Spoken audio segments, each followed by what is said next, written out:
Alright guys, good evening and welcome back to my channel guys. Ayan, medyo matagal tayong hindi nakadive dahil palaging malabo yung dagat dito sa spot natin. But for now, it's good to see na medyo kalmado na yung sitwasyon ng dagat guys. Kaya tara, let's grab the opportunity na makadive.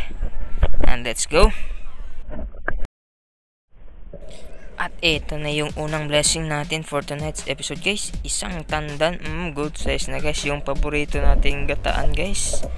At masarap nito pag inihaw. Ito good size na, kaya kunin na natin to. Dahil saglit lang naman yung plano ko ngayon na mag-dive. Kaya tara, kukunin natin yung pwedeng makuha. Lagayan natin to sa ating toy tonic guys.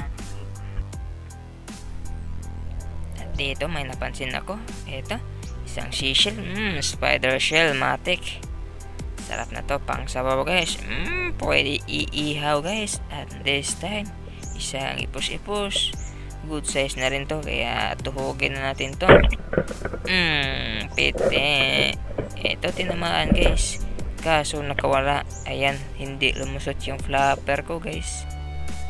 Ito na talaga yung problema ng spur gun ko ngayon guys.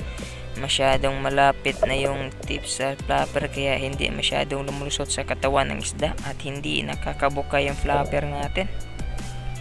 Kailangan talaga nasa open na lugar yung ititira, hindi sa may mga bato guys, para siguradong makakalusot yung flapper natin.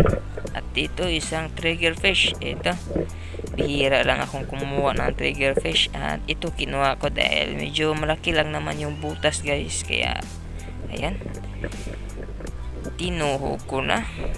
Good size na rin to. Pwede na to pang ihaw guys.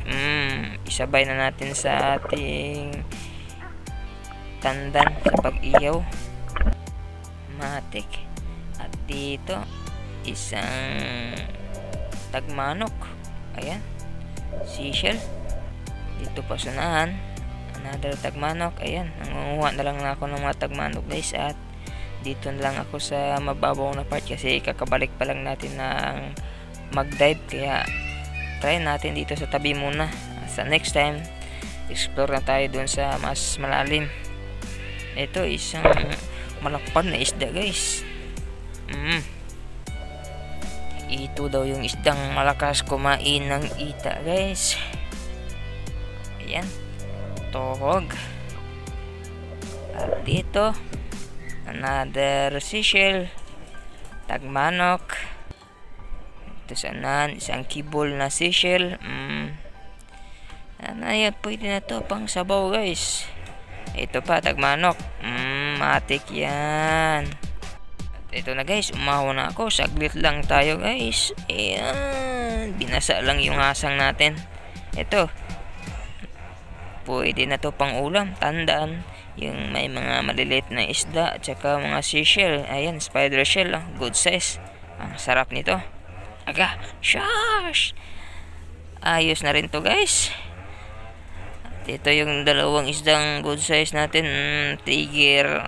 Ayan, pwede pang ulam. Matik yan. Shush!